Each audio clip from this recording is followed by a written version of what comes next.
할렐루야. 날씨가 갑작스럽게 많이 추워졌습니다.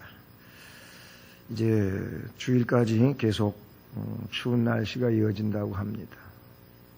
그래도 이렇게 춥기 전에 따뜻한 날씨 속에서 김장을 잘 한 것 같습니다. 여러 가지로 섬겨주셔서 감사를 드립니다. 오늘 이 말씀은 지난번 12장에서 말씀하였던 큰 이적의 계시를 말했었는데, 그 이적의 계시들 내용에 오늘 그 두 짐승의 환상으로 본문 가운데 이렇게 나타내주고 있습니다. 이 볼륨을 조금만 더 올려보세요. 오늘 이 13장 내용 1절부터 10절 말씀은 바다에서 올라오는 짐승, 1절에 바다에서 한 짐승이 나오는데 하고 말씀하고 있죠. 그 다음에 13장 두 번째로 11절부터 18절 말씀은 땅에서 올라오는 짐승에 대하여 말씀합니다. 그러니까 앞부분은 오늘 살펴볼 내용은 바다에서 올라오는 짐승, 그리고 다음 시간에 11절 이하에 살펴볼 내용은 땅에서 올라오는 짐승. 이 짐승들은 사탄의 중심적 그런 부하들이다 라고 말할 수가 있어요. 바다에서 올라오는 짐승은 정치적인 권세를 가지고 있다고 그 핵심을 말할 수가 있고, 땅에서 올라오는 짐승은 거짓 선지자로서 종교성을 띠고 있다. 앞에는 어떤 정치적 권세와 그 중심, 그리고 뒤에 얘기는 거짓 선지자이면서 이 종교성을 띠고 있다라는 그런 얘기입니다. 그런데 이 두 짐승의 계시는 요한계시록에만 있는 게 아니고 구약에 다니엘서 7장과 8장의 내용을 배경으로 하고 있다는 것이죠. 본문 말씀은 지난 시간에 살펴봤던 것처럼 여자의 남은 자손과 용이 싸우는 장면을 이야기하고 있습니다. 여자의 남은 자손과 용의 싸움. 지난 시간 그 12장 16절 17절 말씀을 보면 땅이 여자를 도와 그 입을 벌려 용의 입에서 토한 강물을 삼키니 용이 여자에게 분노하여 돌아가서 그 여자의 남은 자손 곧 하나님의 계명을 지키고 예수의 증거를 가진 자, 이들이 여자의 남은 자손들인데 이들과 더불어 싸우려고 바다 모래 위에 서 있더라 라고 12장 16절과 17절에서 말씀해 주었던 것이죠. 하나님의 계명을 지키고 예수의 증거를 가진 여자의 남은 자손, 이들은 곧 시대 속에 있는 교회라 그랬습니다. 그 교회와 싸우려고 한다 그런 얘기입니다. 결국 이들은 누굽니까? 여자의 남은 자손은 바른 신앙인들이라고 볼 수가 있어요. 지금 이 시대에도 바른 신앙인은 영적 전투를 하루에도 수없이 치러내는 겁니다. 여러분이 하루의 삶을 살고 이 자리에 오셨습니다. 그런데 하루의 삶을 사는 동안에 사탄이 싸움을 걸지 않는 이런 상황이 없어요. 그것도 수차례 아니면 수십 차례 아니면 매 순간이 어떻게 보면은 사탄의 싸움으로 도전해오는 일들이라고 말할 수가 있겠죠. 바른 신앙인이면 그러는 거예요. 그러나 바른 신앙인이 아니라면 사탄이 싸울 이유가 없어요. 자기와 같은 맥을 같이 하고 있는데 건드릴 이유도 없고 그러지요. 사탄을 오히려 대적하고 있기 때문에 그 사탄에게 농락당하지 않으려고 그렇게 말씀을 중심하여 신앙으로 살아가려고 하다가 보니까 이들에게는 싸움이 있다 그런 얘기예요. 진정 여자의 남은 자손들은 용과 싸워야 되는 겁니다. 하나님의 계명을 지키니까 그러는 것이고 예수의 증거를 가지고 있기 때문에 그 용과 혹은 사탄과 이 뱀과 부딪힐 수밖에 없다는 것입니다. 오늘 이 두 짐승 가운데 바다에서 올라오는 짐승에 대하여 살펴보는데, 바다에서 올라왔다고 하는 것은 안정되지 못한 혼란한 세계를 가리킨다, 그렇게 말할 수 있다는 사실이죠. 이미 앞에서 말씀드린 것처럼 정치적 권세를 가지고 있어요. 그러니까 이 정치성을 띠고 결국 그런 혼란을 통해서 하나님의 백성들을 여러 가지로 또 어렵게 힘들게 그렇게 만든다는 것이죠. 정치적 혼란은 사탄이 조장하는 것이라고 말할 수가 있어요. 왜냐하면 그거를 지배하고 있거든요. 그렇게 세상 권력과 이 모든 것들을 사탄이 지배하고 있기 때문에 그런 정치적 안정과 또 평탄함과 아무 문제 없는 이런 상황을 만들어 놓지를 않는다는 거예요. 뭐 세계 정세나 우리 대한민국 지금의 현재 문제나 이런 모든 것들은 혼란인데 이 혼란은 하나님이 주시는 게 아니에요. 이거는 오늘 바다에서 올라오는 짐승이 그렇게 하는 것처럼 정치적 혼란을 야기시키고 있는데 이것은 사탄이 조장하는 그런 일들이라고 볼 수 있는 것이죠. 자, 바다에서 올라오는 그 짐승의 모습을 한번 볼까요? 오늘 13장 1절, 2절 말씀입니다. 다시 한번 1절과 2절을 읽어보겠습니다. 시작. 내가 보니 바다에서 한 짐승이 나오는데 뿔이 10이요 머리가 7이라. 그 뿔에는 10 왕관이 있고 그 머리들에는 신성 모독하는 이름들이 있더라. 내가 본 짐승은 표범과 비슷하고 그 발은 곰의 발 같고 그 입은 사자의 입 같은데 용이 자기의 능력과 보좌와 큰 권세를 그에게 주었더라. 아멘. 예, 이 말씀은 다시 그 지난 시간에 살펴봤던 12장의 말씀으로 한번 가볼까요? 12장 3절 말씀입니다. 12장 3절 읽어봅니다. 시작. 하늘에 또 다른 이적이 보라, 한 큰 붉은 용이 있어 머리가 7이요 뿔이 10이라. 그 여러 머리에 7 왕관이 있는데, 네, 이 말씀하고 좀 비슷한 점이 없지 않아 있지요. 한 큰 붉은 용이 있었다고 했고 머리가 7, 뿔이 10, 또 그 머리에는 7 왕관이 있고 이런 말씀이 기록이 되어 있어요. 근데 오늘 말씀해 보게 되면 역시 바다에서 한 짐승이 나오는데 뿔이 10, 머리가 7, 그 10뿔에는 10 왕관이 있다는 거예요. 뿔마다 왕관이 씌워졌어요. 그리고 그 머리들에는, 머리가 7이라 그랬는데 그 머리들에는 신성 모독하는 이름들이 있더라. 그러면서 그 짐승은 표범과 비슷하다. 그 발은 곰의 발 같다. 그 입은 사자의 입 같다. 용이 이 짐승에게 자기의 능력과 보좌와 큰 권세를 그에게 주었더라. 이렇게 말씀하고 있어요. 그래서 이 12장 3절 말씀하고 오늘 13장 1절, 2절 말씀을 비교해 보면 좀 약간의 차이는 있어요.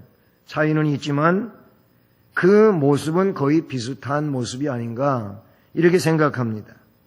이런 점을 볼 때 그 12장 3절은 하늘에 또 다른 이적이 보일 때 보라 한 큰 붉은 용이 있었다 이렇게 말하고 있고, 오늘 13장 1절에서는 내가 보니 바다에서 한 짐승이 나오는데 이렇게 기록하고 있습니다. 바다에서 올라온 짐승, 또 하늘의 다른 이적을 볼 때 한 큰 붉은 용을 봤다는 이 말씀 속에서 거의 비슷한 점인데, 바다에서 올라온 짐승은 용의 물이 이미 틀림이 없는 겁니다. 그리고 그 부하라고 하는 것을 이 말씀들 속에서 증명해 낼 수가 있다는 사실이죠. 결국 12장 3절에 한 큰 붉은 용, 그리고 13장에서 바다에서 나오는 짐승, 이것은 용의 무리, 그 무리라는 것이죠. 사탄의 무리 또는 적그리스도의 이 세력의 무리라는 겁니다. 그리고 그 부하들이라는 겁니다. 바다에서 올라온다고 하는 것이 무슨 뜻입니까? 이것은 이미 말씀드린 것처럼 혼탁한 세상에서 나올 적그리스도라는 겁니다. 여러분, 세상이 아주 굉장히 그 혼탁한 때일수록 그런 시국에 근거해 가지고 항상 이단이 더 출몰을 합니다. 이단의 세력이 그런 시국 속에서 이 어수선한 틈을 타 가지고 그럴 때에 등장을 하는 일들이 많이 있어요. 어느 시대든지 그렇다고 볼 수가 있는 겁니다. 바다에서 올라온다고 하는 것은 바로 그런 혼탁한 세상에서 나올 적그리스도를 의미하고요. 열 뿔을 가졌다고 하는 것은 뿔은 힘을 상징하는 데 씁니다. 그리고 열 뿔이라고 하는 것은 10개는 원만이라고 하는 열, 백, 천, 만 이 이상의 그 수는 전부 가득 찬 수, 그래서 원만수라고 그렇게 말을 하게 되는데, 열 뿔도 이것은 사탄의 그 내용들 속에 그들에게 그만한 힘이 있다는 겁니다. 그러므로 적그리스도의 권세는 그렇게 작은 권세가 아니라는 거예요. 강력한 권세를 지니고 있다는 것이죠. 7머리를 가졌다고 그랬는데 이것은 7 국가의 우두머리입니다. 7 나라의 우두머리들이라는 것이죠. 또 10면류관을 그 머리들의 10뿔에 썼다는 거예요. 10뿔의 10면류관을 개 뿔마다 이렇게 쓰게 됐는데, 역시 이것 그들에게 주어진 어떤 원만한 힘의 왕권, 사탄이 준 거지요. 그리고 세상 영광을 그들은 차지하고 있다는 겁니다. 그리고 그 머리들에는 신성 모독하는 이름들을 가지고 있다 그랬어요. 앞에 10개는 원만하다. 이건 그 사탄의 세계에서 가장 막강한 힘을 사탄이 부여한 것뿐이지, 그들이 그런 권세와 힘을 가지고 하는 일은 하나님을 찬양하는 게 절대 아니라는 것이죠. 그것은 신성 모독하는 이름들이 있다는 겁니다. 하나님을 모독하는 특성들을 이런 적그리스도의 세력들은 가지고 있다는 사실입니다. 이미 앞에서 다니엘서 말씀을 잠깐 언급을 했었는데, 다니엘서 7장에 나오는 짐승의 모습을 한번 볼까요? 다니엘서 7장 2절과 3절에 이렇게 기록하고 있습니다. 다니엘이 진술하여 이르되 내가 밤에 환상을 보았는데 하늘에 네 바람이 큰 바다로 몰려 불더니 큰 짐승 넷이 바다에서 나왔는데 그 모양이 각각 다르더라. 이렇게 기록하고 있고, 그 이어서 7장 4절부터 8절까지의 그 짐승의 모습을 나타내주고 있어요. 그런데 첫째 짐승은 사자와 같은 짐승이라고 되어 있고, 둘째 짐승은 곰 같은 짐승, 셋째 짐승은 표범 같은 짐승, 넷째는 무섭고 강한 짐승으로 말하고 있습니다. 뿔이 10개가 있었다고 하고 있고 10뿔 사이에서 또 작은 뿔 하나가 나온 짐승으로 다니엘서 7장 4절로 8절에 말씀해 주고 있지요.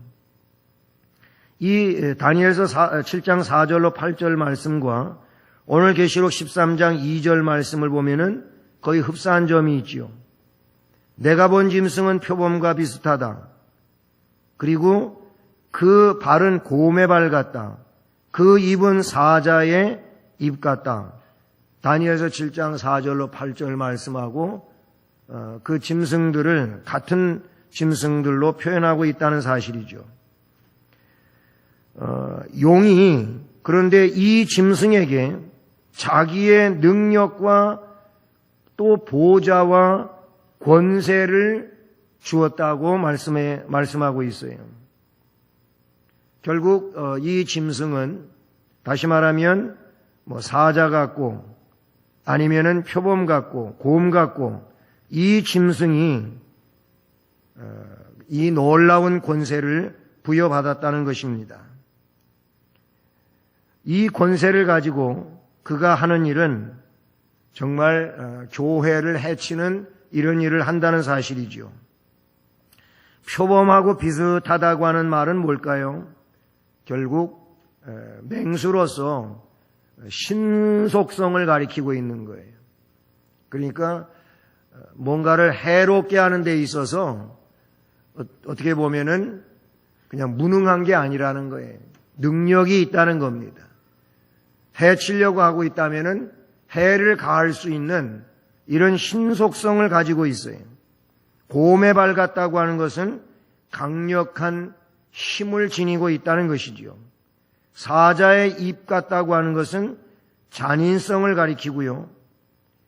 이렇게 표범과 곰과 사자의 비슷한 모습을 지니고 있는 이제 사탄의 휘하에 있는 졸개에게 용이 자기의 능력과 보좌와 큰 권세를 그에게 주었다는 겁니다. 강력한 통치력을 주었다고 말씀해 주고 있는 것이죠. 이 짐승의 모습은 그러니까 다니엘서의 말씀이나 오늘 계시록의 말씀을 보면은 한마디로 말해서 맹수의 종합체라는 겁니다. 어떻게 보면은 표범 같고 어떻게 보면 사자 같고 어떻게 보면 곰 같다는 거예요. 이 사자나 표범이나 곰은 맹수잖아요. 그러니까 이 세 가지를 그가 가지고 있다고 하는 것은 그 맹수의 위험한 모습의 특성들을 다 지니고 있다는 거예요.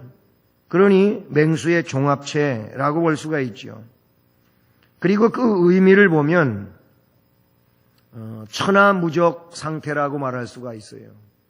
뭐든지 싸우려고 하면은 그를 이길 수가 없는 상황이라는 것이죠. 이 짐승은 장차 나타날 적그리스도를 가리킨다 이렇게 말할 수 있어요. 많은 그 신학자들이라든지 그리고 이런 내용들을 해석할 때 그래서 적그리스도라고 하는 이 내용을 이제 다시 뒤에도 나타나겠습니다만은 666이라고 하는 이 숫자를 가지고 이야기하는 그런 책들도 많이 있지 않습니까? 근데 물론 책이 많아서 그런지 모르지만은 잘못된 책이 더 많다는 거예요. 거기에 성경적인 그런 다른 해석을 끼고 있는 내용보다는 이게 벌써 제가 신학 공부할 그 이전서부터 진행되던 내용인데 그때 한참 이 신용카드 문제를 가지고 666이다 이렇게 했었어요.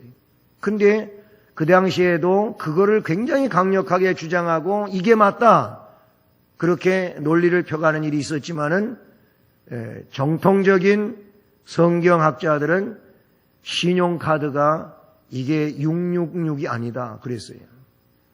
근데 여러분 지금 신용카드 안 가지고 있는 분이 얼마나 있어요? 거의 신용카드 가지고 있잖아요. 이 크레디트 카드 가지고 있잖아요. 그래 그거 가지고 돈을 대신하잖아요. 그냥 그거 갖고 결제하잖아요. 카드가 666입니까? 아니잖아요. 이렇게 그 시대에는 그런 논리를 많이 피면서 그런 책들을 펴냈어요. 그리고 좀 지나니까 뭐가 나왔냐면 바코드가 나왔어요. 바코드. 바코드가 이게 사탄이 조장하는 그런 표시다. 그래서 모든 물건에 바코드를 붙인다는 거예요. 그게 처음 나올 때 그게 또한 666이다 이런 얘기가 한 적이 있어요. 근데 여러분 그게 사탄의 어떤 인식표는 아니잖아요. 이제는 그거를 뛰어넘어 가지고 사람의 몸에다가 인식을 할 수 있게끔 그렇게 하는 일들이 많이 나오잖아요. 어떤 칩을 가지고 이야기하기도 하고요. 근데 지금은 또 그런 얘기가 뭐 이렇게 발전이 된 얘기들이 있겠습니다만은 그게 666이라고 또 얘기하는 사람들이 있어요. 여러분 이 남문에 다니다가 보면은 666 표 받지 말라고 이러고 떠들고 다니는 사람들이 있어요. 저는 한 번도 못 만났는데 왠지 모르겠지만 많이 안 돌아다녀서 그런 건지 그런 분들이 있다고 하는 얘기는 들었어요. 예, 우리 성도님들도 거기서 만났다고 하는 얘기를 듣고 들었는데 그런 얘기들이 이게 사탄의 표다, 저게 사탄의 표다 이런 얘기들을 많이 하고 있는데 근데 그게 정답이 아니라고 하는데 여러분 문제가 있다고 하는 거예요. 그 얘기는 좀 더 뒤에 가서 하겠습니다마는 어쨌든 이런 얘기에 근거해가지고 사탄의 세계가 등장하는 건 분명히 맞는데 그게 뭘 내용으로 가지고 오느냐고 할 때 사람들은 뭐 신용카드다 아니면은 바코드다 어떤 칩이다 아니면 인식 구조의 어떤 거다 이런 얘기를 하는. 그래서 그게 없으면은 물건도 살 수 없고 뭔가 통용도 안 되고 이런 세대가 온다고 자꾸 이야기를 한다는 것이죠. 근데 성경은 그렇게 우리에게 말씀해 주시지를 않는다는 것이죠. 한때는 그 헬레니즘 시대에는 기독교를 가장 탄압했던 이 안티오코스 에피파네스라고 하는 이 사람이 666이다. 이 사람이 사탄의 괴수다. 이 사람이 적그리스도다. 이런 때도 없잖아 있었어요. 역사 속에 보면은. 근데 그것도 아니었잖아요. 지금 마지막 시대에는 교황을 지목하는 일들이 많이 있어요. 여기에 신학적인 그런 내용으로 접근하는 일들도 많이 있는 겁니다. 뭔가 세계에 단일 정부가 세워지게 되는데 단일 정부의 통수권자가 이 사람이 적그리스도고 그리고 666이다. 이렇게 말하기도 합니다. 참 이런 내용에 대해서는 별난 학설이 다 많고 그렇습니다. 어쨌든 오늘 이 말씀에서 지나가는데 오늘 이 말씀은 용이 막강한 권세를 부여하는 그런 세상 나라에 우두머리가 있어 교회를 해친다는 것이지요. 그는 어떤 자입니까? 오늘 13장 3절 4절 말씀을 보면은 숭배를 받으려고 하는 적그리스도라는 거예요. 숭배를 받는다는 거예요. 하나님이 계신데 하나님께 영광을 돌려야 하지 않습니까? 하나님을 대신하는 자로 등장한다는 거예요. 자기가 하나님 같은 위치에서 하나님께 돌려야 할 숭배를, 경배를 자기가 받는다는 거예요. 이게 여기 말씀에 나오고 있는 용이 적그리스도에게 준 그런 권세라고 말씀해 주고 있죠. 3절 4절은 그래요. 그의 머리 하나가 상하여 죽게 된 것 같더니 머리가 앞에서 몇 개라 그랬었죠? 네? 7머리. 예. 그런데 이 머리가 하나가 상하게 된 것 같더니 그 죽게 되었던 상처가 나음에 온 땅이 놀랍게 여겨 짐승을 따르고 용이 짐승에게 권세를 주므로 용에게 경배하며 짐승에게 경배하여 이르되 누가 이 짐승과 같으냐 누가 능히 이와 더불어 싸우리오 하더라 라는 말씀에 기록하고 있습니다. 이 짐승에게 용이 권세를 주었어요. 그리고 경배를 합니다. 짐승에게 경배합니다. 이거 뭡니까? 이적을 행하고 이적이 그에게 주어졌다 그러지 않았습니까? 대단한 권세가 주어졌다 그러지 않았습니까? 이적을 행하고 권세를 행함으로 추종하는 무리와 찬양하는 자가 생겨난다는 거예요.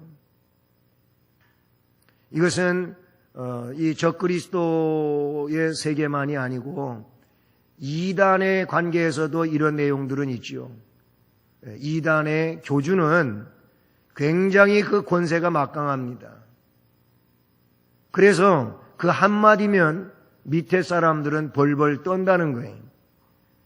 그리고 항상 이가 있는 곳에는 결국 뭐가 있느냐 하면은 그를 숭상하는 게 따라와요. 그리고 그를 찬양해요. 제가 날짜를 지금 정확하게 기억하지를 못하는데 10월 달에 어느 날인가 그 잠실 종합운동장에서 이 신천지 전국 모든 사람 집합하는 날이 있었어요. 저한테 연락이 하나 왔어요. 뭐라고 하냐면은 주일날이었는데 그 주일날 우리가 세례 베푸는 주일이었어요. 지난 가을. 그런데 그 주일에 교회에 잘 보이던 사람이 안 보이면 수상하게 여기고 그 사람을 주시해라. 왜 그러냐면 잠실 운동장에서 전국 신천지인들 대규모 집회가 있기 때문에 그날 잘 교회에 있던 사람이 없으면 의심하라고 그런 문자가 저한테 왔어요. 신천지인인지 아닌지를 분간할 수 있는 하나의 소스다. 이런 얘기가 이 이단 사이비 대책 그 본부에서 문자가 하나 온 게 있어요. 우리 교인들은 그날 물론 빠진 분도 있긴 있지만은 수상적인 분은 아니에요. 여러분, 웬만한 사람 교회에서 좀 충성하는 것 같으면 신천지에 있는 사람들은 다 거기 갔다는 거죠. 다 간 거예요. 그리고 이 CTS라든지 이런 데서 방영이 됐어요. 그게 그 안에 들어가서 촬영하고 이런 거는 안 되고 밖에서 그들 막 모여 들어가고 하는 이런 부분에 대해서는 사진 찍을 수 있는 거 아니겠습니까? 어쨌든 그런 일이 있었어요. 근데 거기서도 벌어진 일이 뭐냐면은 결국 추앙이에요. 숭상이에요. 숭상. 완전히 신이에요. 교주인 이만희가 신이다 그런 얘기예요. 그리고 그 많은 군중 거기에 모인 사람들이 얼마나 찬양하는지 우리가 찬양하는 찬송을 한다 그 말이 아니고 그 이만희를 그렇게 높이는 거예요. 이 거기만 있는 게 아니잖아요. 이단, 사이비, 적그리스도 전부 행하는 게 뭐냐면 하나님께 올려지는 영광이 없다는 거예요. 예수 그리스도에게 돌려야 할 그 영광이 없다는 거예요. 전부 다 그 교주가 받는 거예요. 신으로 추앙을 받고 대단한 권세를 행사하면서 그래서 그 앞에는 어느 누구도 고개를 들지 못하고 벌벌 떨고 꼼짝 못하는 이런 일이 생겨난다는 거예요. 오늘 이 말씀 이하에 이제 그 바다에서 올라온 이 짐승의 모습은 그런데 그의 역할이 뭐냐는 거예요. 역할. 오늘 5절 이하에서 10절까지의 말씀을 보게 되면 그 역할은 첫째 5절 6절 읽어봅니다. 시작. 또 짐승이 과장되고 신성 모독을 말하는 입을 받고 또 42달 동안 일할 권세를 받으리니 짐승이 입을 벌려 하나님을 향하여 비방하되 그의 이름과 그의 장막 곧 하늘에 사는 자들을 비방하더라. 아멘.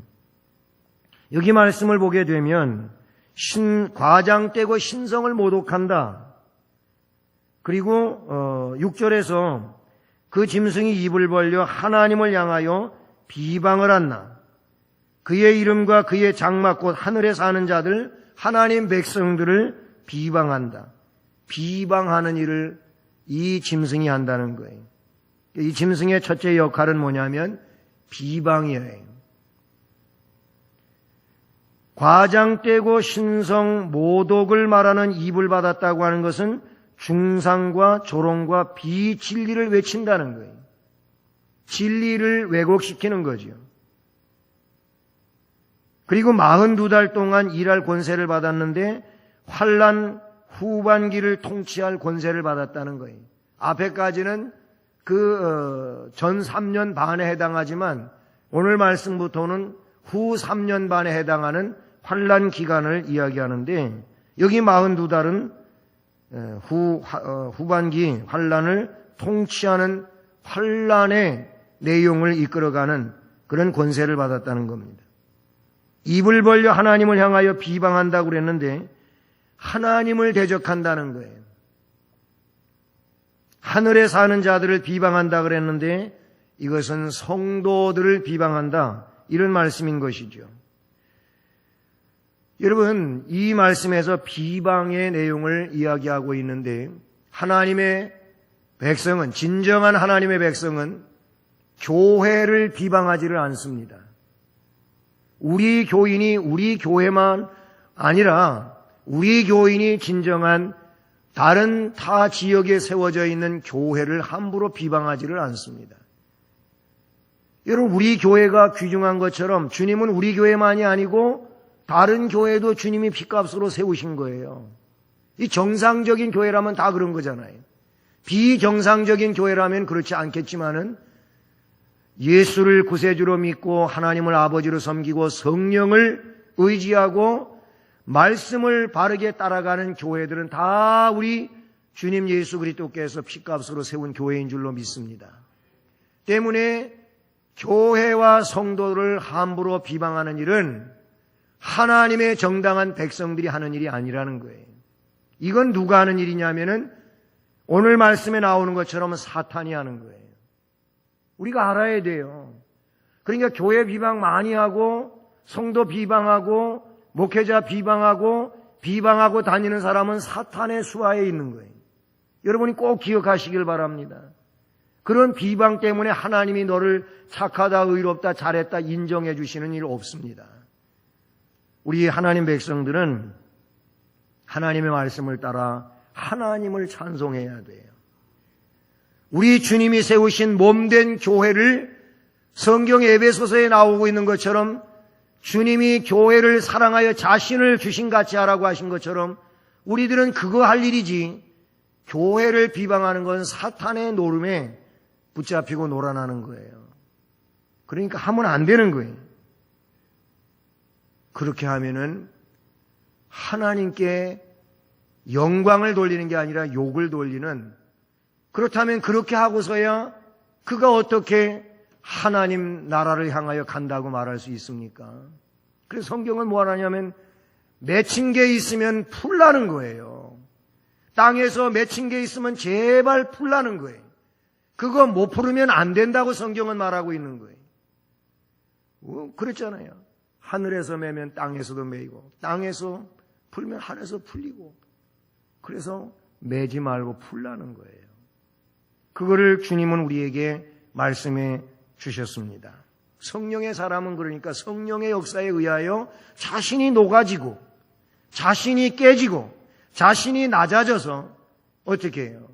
상대를 높이고 상대를 존경하고 존중하고, 그리고 나보다 낮게 성경대로 이렇게 여겨주면서 사랑으로 가는 게, 이게 성경에서 말하는 그리스도를 따라가는 자요 바른 신앙인이고, 그리고 성령 받은 사람이 하는 일이지요. 여러분, 사탄이 교회를 비방합니다. 사탄이 하나님을 비방합니다. 사탄이 성도를 비방합니다. 오늘 말씀에 나오고 있는 그런 내용인 것이죠. 또 이는 이 짐승의 역할은 비방만 하고 있는 게 아니고 7절 읽어봅니다. 시작. 또 권세를 받아 성도들과 싸워 이기게 되고 각 족속과 백성과 방언과 나라를 다스리는 권세를 받으니. 아멘. 권세를 받아 성도들과 싸워 이기게 된다고 하고 있는데 이 이김은 영원한 이김이 절대 아니라는 사실이죠. 이제 좀 더 뒤에 가보면 금방 이들의 실패, 이들의 또 패전 이런 거에 대한 말씀들이 나옵니다마는 이들이 이기는 것은 외적 승리뿐이고 마음, 그 영을 빼앗는 승리는 못하는 거예요. 아무리 사탄이 강하고 대단한 권세가 부여되었다 할지라도 우리가 찬송하고 있는 것처럼 환난과 핍박 중에 그 찬송에 보면은 옥중에 매인 성도나 양심은 자유 얻었다고 하는 이 말이 사탄이 그런 막강한 힘을 가지고 결박해가지고 갖다가 가둔다 할지라도 진정한 성령의 사람은 그 양심이 묶이지 않는 겁니다. 자유함을 갖고 있는 것입니다. 다시 말하면 이는 권세를 받아 성도들과 싸워 이기는 것 같지만 진정한 승리가 아니라는 것이지요.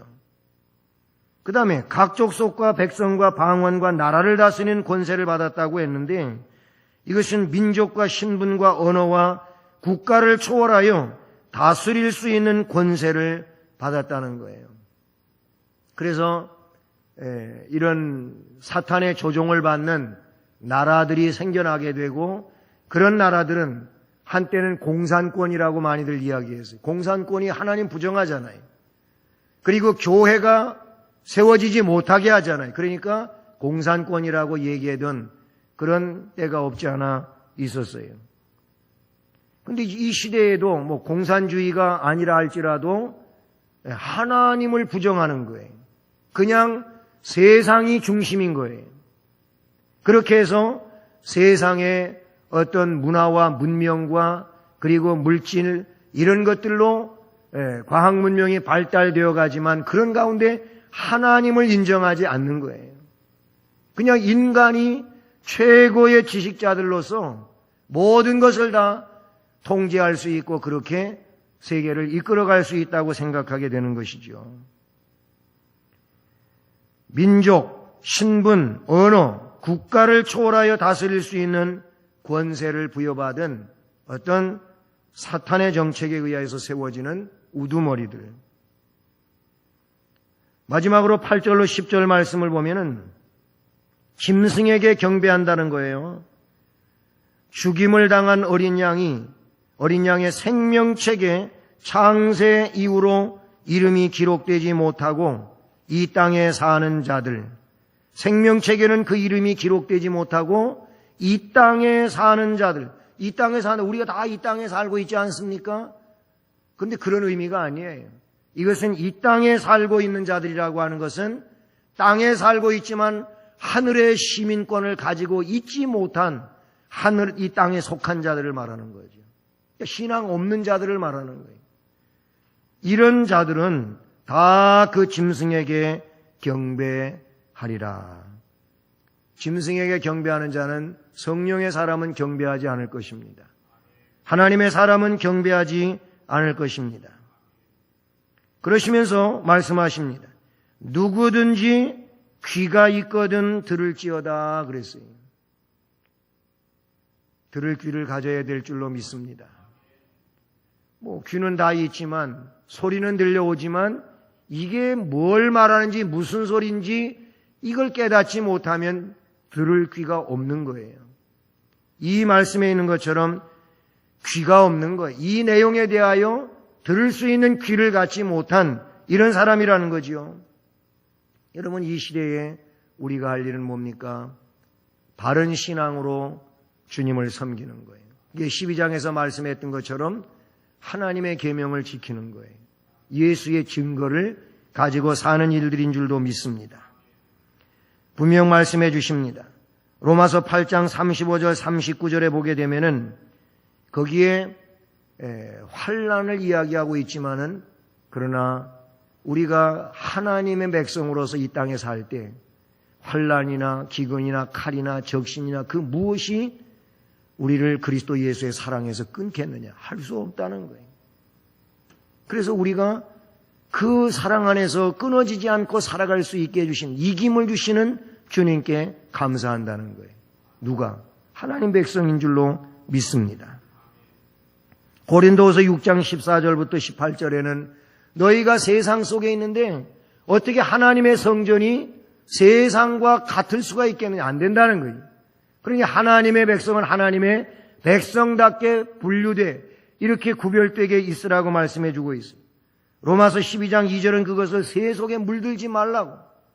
너희는 이 세대를 본받지 말고 그렇게 말하고 있어요. 오직 마음을 새롭게 하고 변화를 받아 하나님의 선하시고 기뻐하시고 온전한 뜻이 뭔지를 분별하라 그랬어요. 이게 뭡니까? 이 시대 속에서 하나님 백성으로 짐승의 그런 전쟁 속에서 실패하지 아니하고 승리해가는 하나님 백성인 줄로 믿습니다. 그러므로 우리가 해야 할 일은 하나님의 계명을 지키고 그리고 예수의 증거를 가지고 사는 바른 신앙인으로서 이 시대를 살아가는 것, 특별히 사탄이 조장하는 일이 교회를 비방하게 하고 하나님을 비방하게 하고 성도를 비방하게 하는 이런 일들이 있는데 이게 사탄의 정책입니다. 절대 이런 비방에 휘말리는 한 사람도 없기를 주님의 이름으로 축복합니다.